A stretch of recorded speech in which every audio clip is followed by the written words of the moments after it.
Anubis, the Egyptian god who guided the dead through the underworld, has the head of a jackal. Not a lion, not an eagle, not a snake. A dog. Cerberus, the guardian of the Greek underworld, is a dog. 3 heads, but a dog. The Aztec god Xolotl, who guided the souls of the dead on their journey through Mictlan, the land of the dead, took the form of a hairless dog. The ancient Aztecs buried dogs with their owners specifically so the dog could find the soul and guide it safely through. In Norse mythology, the hound guards the entrance to hell. In Hindu tradition, the god of death Yama sends 2 4-eyed dogs to roam the earth and collect the souls of the dying. These traditions developed on separate continents across thousands of years. They share no founding texts, no common theology, no cultural connection, and every single one placed the same animal at the boundary between the living and the dead. Not the most powerful animal, not the most feared. The one that humans lived closest to. The one that slept beside them, ate beside them, and walked with them every day of their lives. The dog.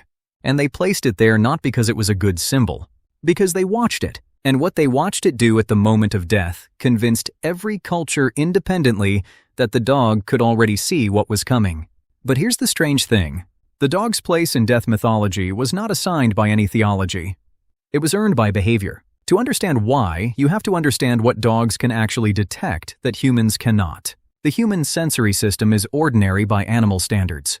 Average hearing range, average olfactory sensitivity, no ability to detect electromagnetic fields, no meaningful infrasound perception. Dogs are categorically different. A dog's nose contains roughly 300 million olfactory receptors compared to a human's 6 million. Their olfactory cortex, the brain region devoted to processing smell, is proportionally 40 times larger than a human's. Dogs do not smell the world the way humans smell the world. They read it. Every object, every person, every space carries a chemical signature the dog processes in full detail. Where a human smells a pot of soup, a dog smells every individual ingredient, their quantity, their freshness, their origin. And here is what this means for death. Human physiology changes significantly in the hours and days before death. Metabolic processes shift.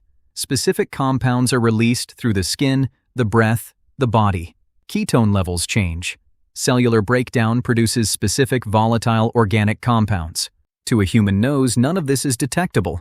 To a dog nose, the dying person already smells different. Ancient humans did not know any of this. They simply watched their dogs behave differently around people who were about to die. And they asked the only question available.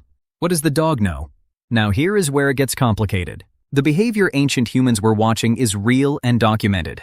Dogs in hospice environments, dogs that live with dying patients in palliative care facilities, consistently demonstrate behavioral changes around patients in the hours and days before death. They become quieter, they seek proximity, they stay. They sometimes refuse to leave a room they would normally pass through without stopping. Medical staff who work with these dogs report that the dog's behavior has become a reliable indicator. When a hospice dog parks itself beside a particular patient and will not move, staff pay attention. Oscar, a cat in a Rhode Island nursing home, became famous for this behavior. But dogs have been documented doing the same thing in every hospice environment that has studied it carefully enough. The animal is not predicting death. It is detecting physiological changes that precede death, changes that are real, measurable, and completely outside human sensory range. Now place this behavior in an ancient human context. Your dog has been with your family member for years. It knows their smell, their movement patterns, their behavioral rhythms in intimate detail. It has been monitoring them every day without being asked to. Then something changes. The dog changes with it. It will not leave the person's side. It whines in ways it does not normally whine.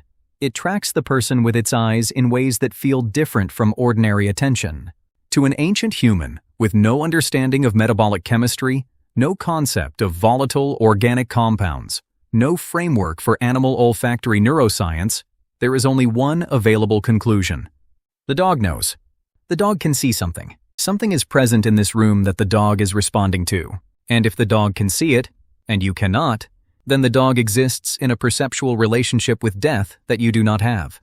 Not a better nose, a different access, a connection to whatever domain death belongs to. Over thousands of generations, that conclusion repeated itself in every culture that kept dogs and observed them carefully, which was every culture. And the theological structure that followed was as inevitable as it was precise. The dog stands at the boundary. Put it there officially. This sounds like philosophy. It isn't. Researchers have actually measured this. Biologist Rupert Sheldrake spent years documenting cases of dogs, demonstrating apparent foreknowledge of human distress and death across distance. Dogs that became agitated at the precise moment their owners were involved in accidents miles away. Dogs that reacted to death before any human in the household knew it had occurred. His methodology has been debated. What has not been debated is the underlying mechanism his cases were pointing at. Cancer detection dogs have now been trained to identify specific volatile organic compounds associated with malignant tumors. Compounds released through the breath and skin in quantities as small as 1 part per trillion. The dog's nose is not metaphysically connected to disease. It is chemically connected to it. And the most precisely documented version of this mechanism is diabetic alert dogs. These dogs are trained to detect the specific smell of ketoacidosis, a dangerous drop in blood sugar that precedes diabetic crisis. They alert their owners before any human instrument would register the change, before the person themselves feels any symptom.